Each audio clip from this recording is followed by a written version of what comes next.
E aí, galera? Não estamos ao vivo, mas é a minha primeira gravação, então espero que dê tudo certo.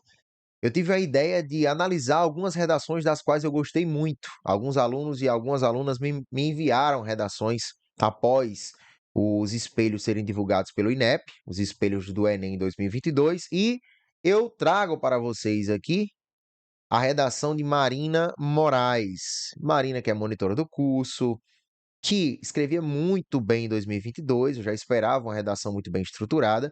Não vou dizer a nota de Marina, só vou dizer a nota dela ao final, e aí vocês tirem as suas conclusões e também tirem algum conectivo dela, alguma estrutura, alguma parte ali de formação de frase, tá? Ela tem muito a oferecer aí para vocês no texto dela, como bem também aí na argumentação em si, né? Uso de repertório e tudo mais. Vamos lá, então. Mudando aqui a cena, estamos no slide da redação 1. Simbora começar essa análise. Bom, eu vou ser bem direto na análise, tá, gente? Não vou aqui ficar enrolando nem nada. Vamos direto para a introdução. Vamos começar a analisar essa introdução aqui. O rapper indígena Overá, acho que é assim que se pronuncia, relata em sua canção Guerreiro da Floresta que o corpo social brasileiro não reconhece o estilo de vida de sua comunidade, a qual, desde a colonização portuguesa, é vítima de violências físicas e opressões simbólicas. Primeiro período aí de Marina, ela traz um repertório um tanto curioso, né? Um repertório que chama a atenção do corretor, porque é um rapper indígena. Você jura assim, eu acho que ela inventou, não foi, Lucas? Eu acho que ela não trouxe esse cara assim sabendo e já tendo escutado. Não, eu conversei com ela disse que se trata e um rapper que uma vez escutou num podcast que ela estava ouvindo.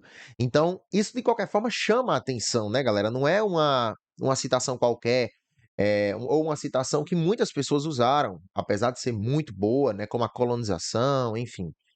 Então, isso chama atenção na competência 2, né? Ela já daqui a pouco vai fazer uma ligação bem feita, mas eu quero também chamar a atenção aqui para as vírgulas dela, né? Ela usou algumas vírgulas aí no primeiro período. O primeiro período começa na linha 1, vai até a linha 3. Ela usou duas vírgulas aqui para isolar. Deixa eu só marcar aqui para vocês. A primeira, vírgula 1, ela usou para isolar, junto com a vírgula 2, um adjunto adverbial, ou, como a gente chama lá no curso, uma expressão de informação, uma observação.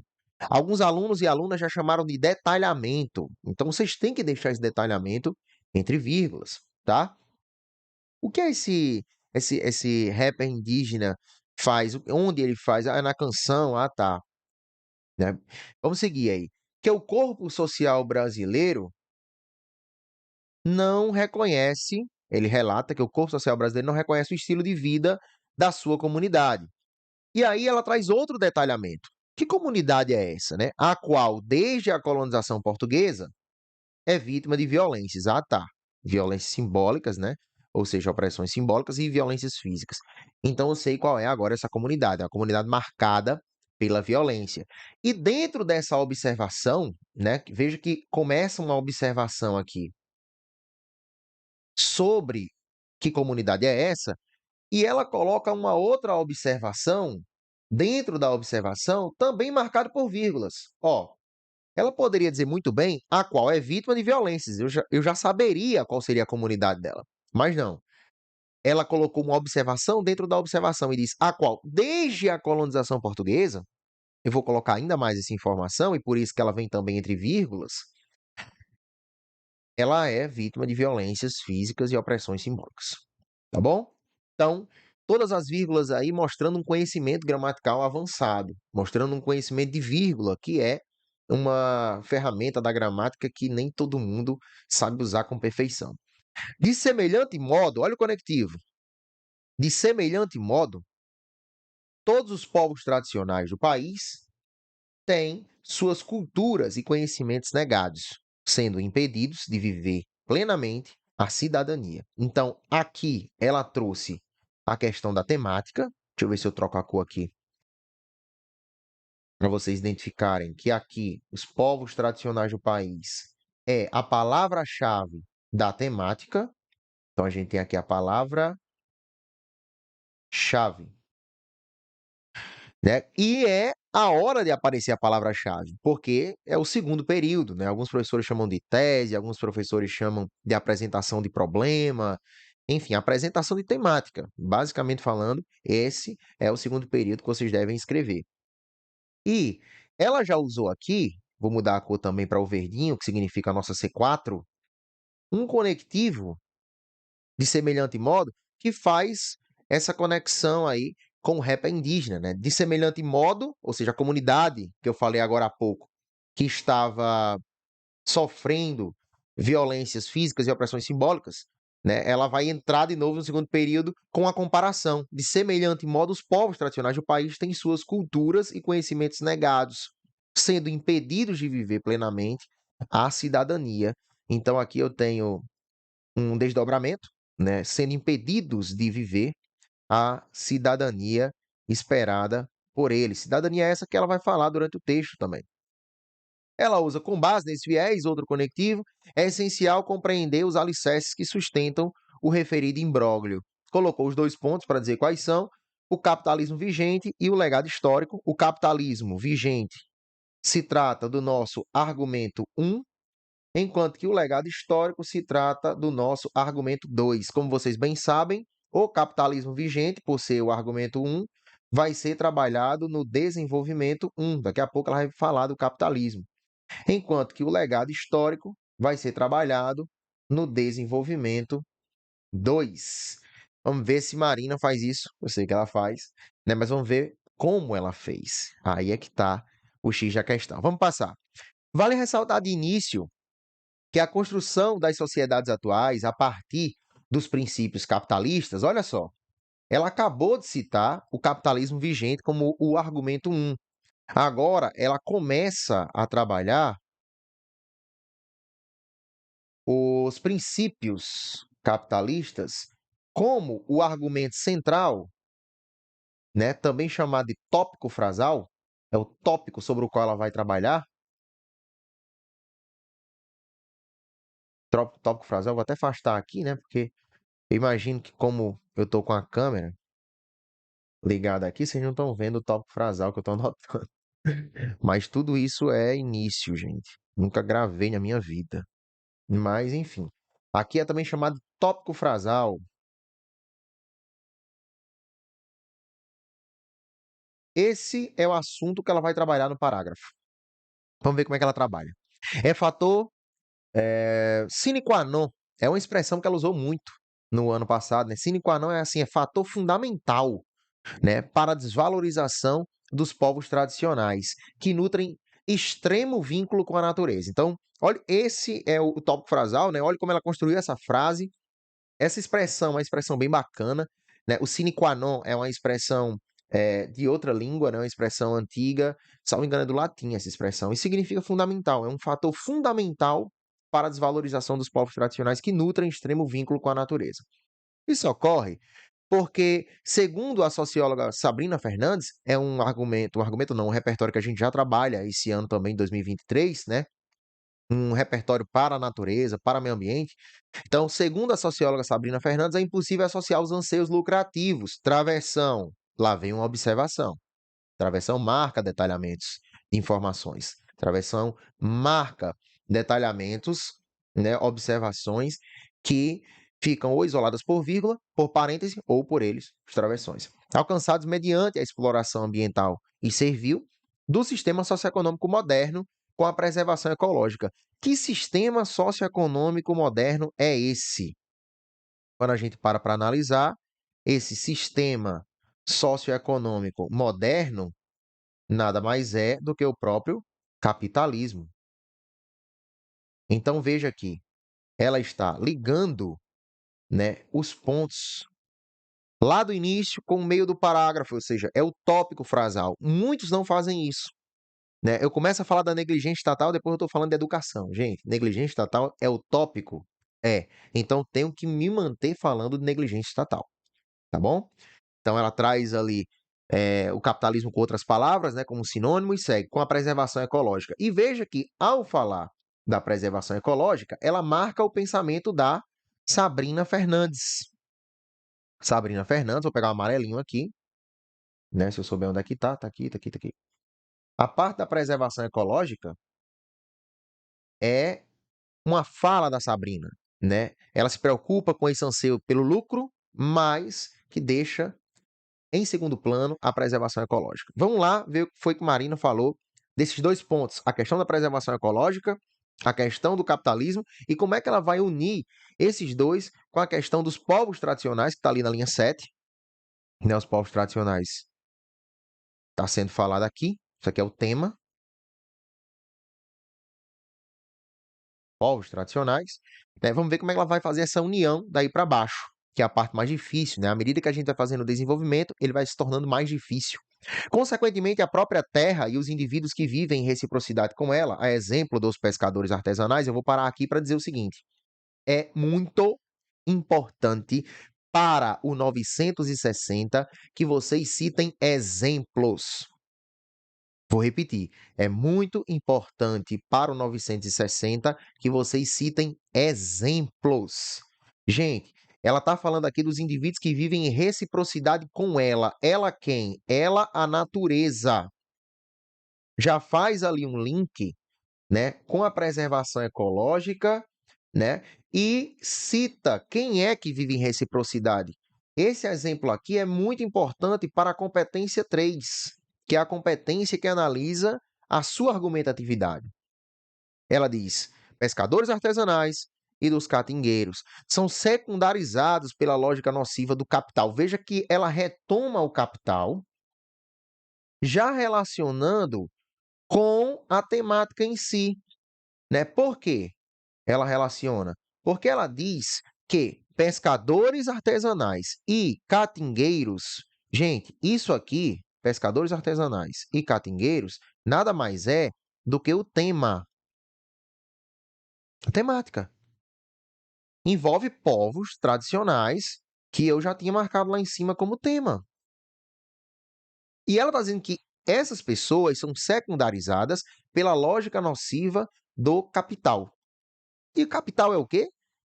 Capital é o capitalismo, que é o meu tópico frasal, quer dizer, meu não, dela, né?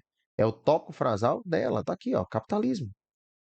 Ela já juntou duas peças ali do quebra-cabeça, né? Já juntou duas peças, que é o tópico frasal, que é o argumento um, e o meu tema. Misturou os dois ali numa frase só. Vamos ver como ela vai misturar a questão da preservação ecológica. Esse cenário é confirmado por meio da perseguição enfrentada pelos indígenas que ocupam a bacia do Xingu, na qual não colocou o onde, né? Nem ela até poderia, mas ela evitou usar o onde. E evitem também, para não perder na C4, na qual as atividades do garimpo ilegal, a fim de obter riqueza material, promovem desmatamento e poluição das águas. Gente, promovem desmatamento e poluição das águas e do solo, bem como a retirada forçada dos residentes originais do lugar, local. Quando ela diz que promove desmatamento, ela acaba de fazer o link com a questão da preservação ambiental. Isso é o que eu chamo de síntese. É uma mistura. Olha as setas. A síntese do desenvolvimento, vamos colocar aqui. A síntese do desenvolvimento, ela envolve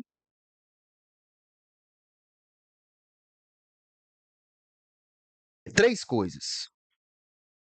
Um, dois, três. Primeira coisa, a primeira coisa que ela envolve é a temática. O tema, gente, é algo muito importante para qualquer texto e em todo momento. Tem gente que diz assim, professor, mas eu citei 3 vezes a palavra casa. Qual é o tema? Habitação. Pô, desde que você não tenha citado tão pertinho, né? Seja um em cada parágrafo, você está falando do tema. O tema tem que ser falado, gente. Tem que ser falado, tá? Outra coisa, nós temos que misturar o tema com o argumento. O nosso argumento central aqui é o capitalismo. E ela está misturando, fazendo com que, né, dizendo que o capitalismo faz com que esses povos, que é o tema, sejam perseguidos em algumas situações. E ela ainda diz também que, com isso, a natureza também sofre, que é a fala da Sabrina Fernandes, que é o meu repertório. Então, nesse caso, nós temos aqui uma síntese de desenvolvimento que vai ter que misturar três coisas básicas, que é o tema, argumento e repertório, didaticamente falando, tá? Então, ela diz: promove desmatamento e poluição das águas e do solo, né? Mantém aqui, gente, chama atenção para o vermelhinho, isso aqui é C1, ela não errou. Ela fala das águas, né? É uma poluição das águas, beleza. E do solo. Olha quem é que ela traz. Das e dos, né? Ela faz uma conexão mantendo os conectivos. Poluição das águas e solo, não, das águas e do solo. Repete o conectivo, mantém aí um paralelismo, ganha ponto com o corretor na C1, caminha para uma nota muito bem estruturada. Vamos lá seguir para mais redações, para mais redações não, para mais parágrafos de Marina, para vocês perceberem aí como foi uma escrita bacana mesmo. Outro sim, né, um conectivozinho que ainda eu vejo gente esquecendo no curso. Aqui é necessário um conectivo, gente, de somar. Lucas, eu posso usar um contudo aqui? Não.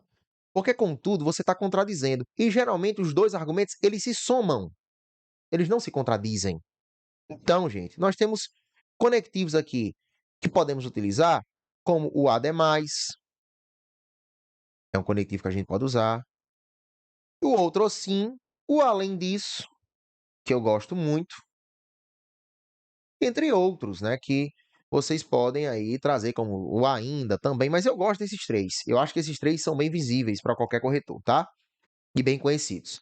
As comunidades tradicionais brasileiras são historicamente marginalizadas. Vamos voltar aqui num parágrafo 1 de Marina. Veja que ela falava do legado histórico lá no argumento 2, né? Tá ali no finalzinho, o legado histórico. Quando a gente chega aqui, nós encontramos o argumento 2 sendo montado no tópico frasal, né, sobre a questão histórica dos povos tradicionais. Eles são marginalizados. Isso aqui é o A2. Né? Nós temos aí um argumento 2.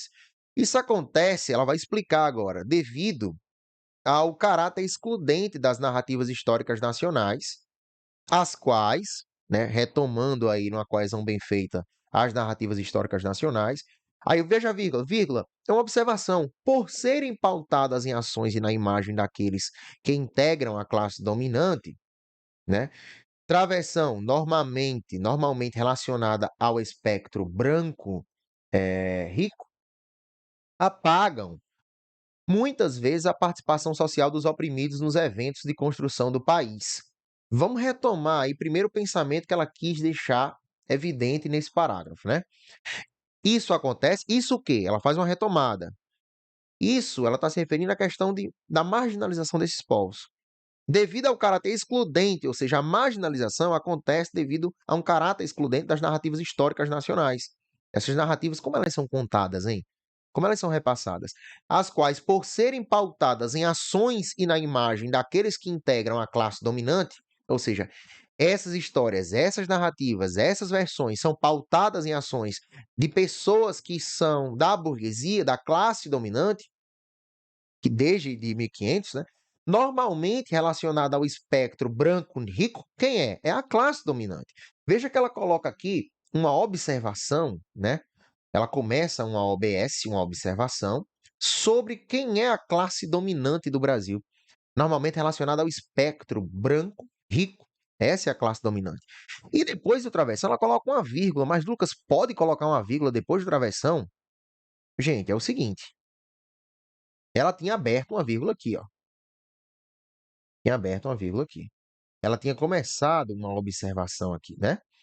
As quais, vírgula, por serem pautadas em ações e na imagem daqueles que integram a classe dominante, vírgula, a vírgula era necessária. Só que a vírgula ela ia aparecer aqui, que é o final da observação. Aqui. Só que o que foi que aconteceu aqui ao final da observação. Ela colocou outra observação para dizer quem era a classe dominante. Então ficou uma observação, essa daqui, dentro da outra. Então ela jogou essa vírgula para para cá, né? Ela colocou para cá, ó. Resumindo a história, como é que eu vou saber se nós usamos ou não, se eu uso ou não, a vírgula depois de um travessão? Faz de conta que isso aqui que está dentro do travessão não existe no texto. Faz de conta. Você colocaria uma vírgula após essa observação da linha 17? As quais, vírgula, por serem pautadas em ações e na imagem daqueles que integram a classe dominante, vírgula, teria uma vírgula? Teria, professor. Então, se não tivesse o travessão, teria uma vírgula, então ela vai existir de qualquer forma após o travessão, tá? Vamos fazer aqui, deixando mais claro, pedagogicamente, vamos fingir que isso aqui não existe. Vou riscar isso aqui. Isso aqui não existe. Ela não colocou essa observação aqui, ó, sobre esse relacionado ao espectro branco rico. Ela não colocou. Vamos fingir que não existe. Essa vírgula aqui, essa aqui, ó, estão vendo aqui, eu estou marcando, né, a vírgula, ela existiria. Por quê? Porque seriam os quais, por serem pautados em ações e na imagem daqueles que integram a classe dominante, vírgula, ela existiria. Se não existisse o que está dentro da travessão, ela existiria. Então, já que ela existiria, a gente volta com o que está dentro do travessão, volta, tá? E joga a vírgula para depois do travessão. Tá aqui ela. Vamos seguir.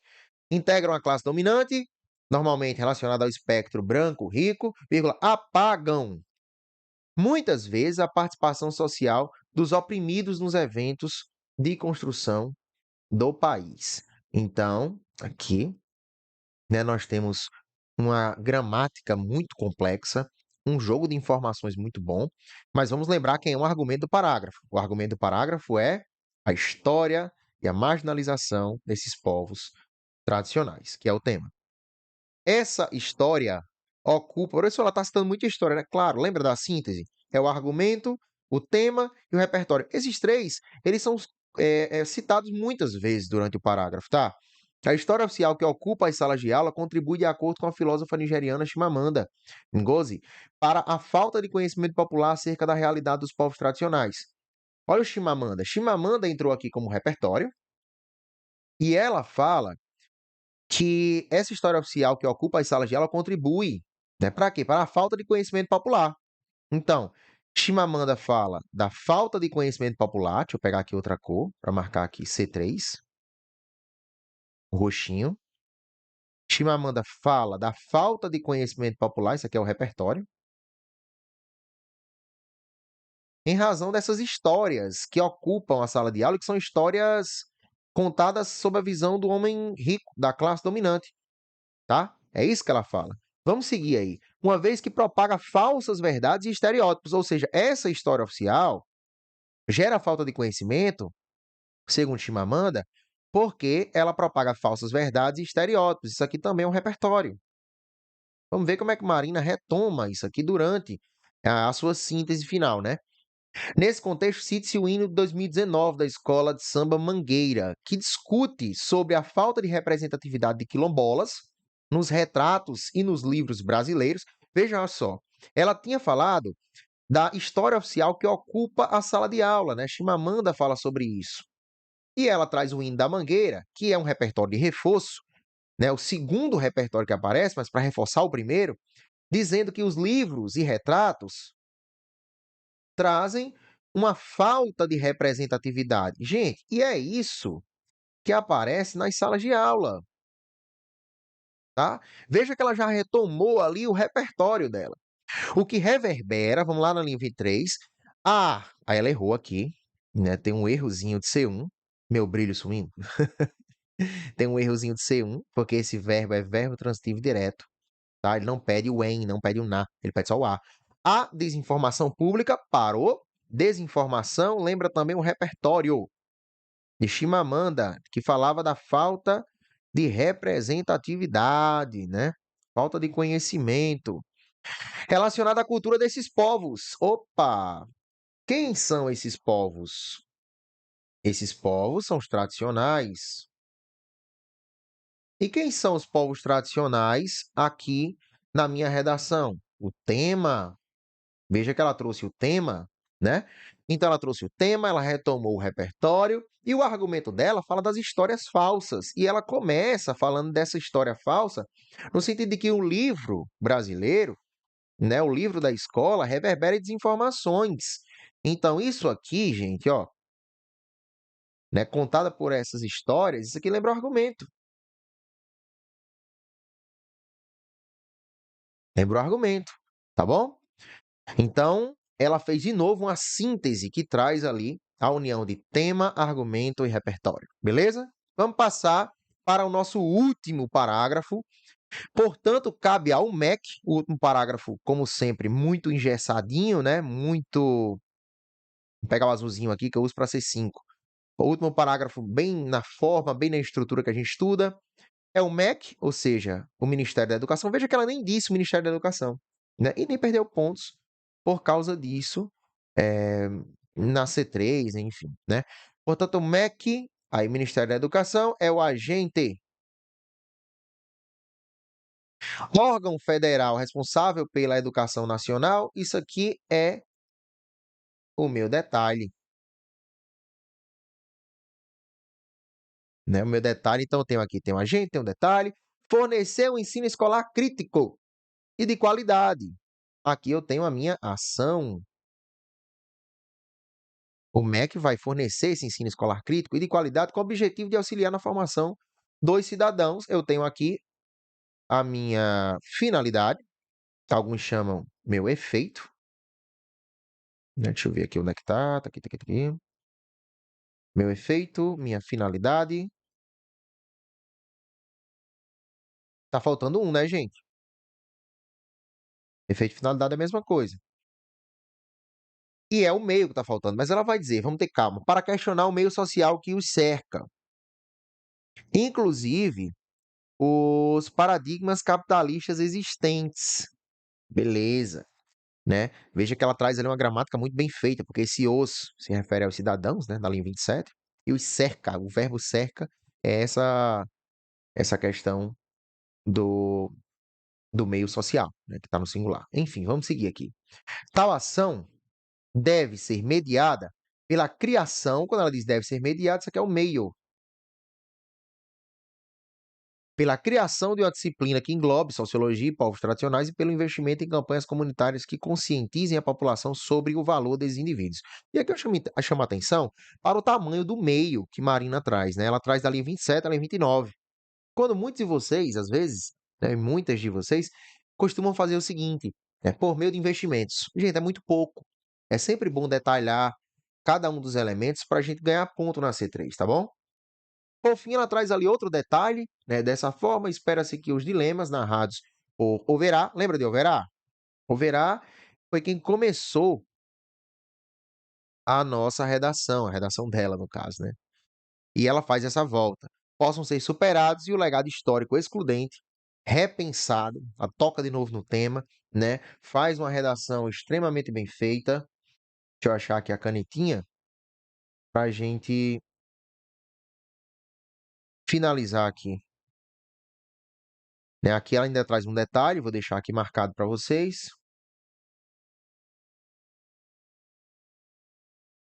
E vamos contar. Para contar, a gente vai ver aqui que nós temos alguns elementos, né? Um, agente, nós temos um detalhe.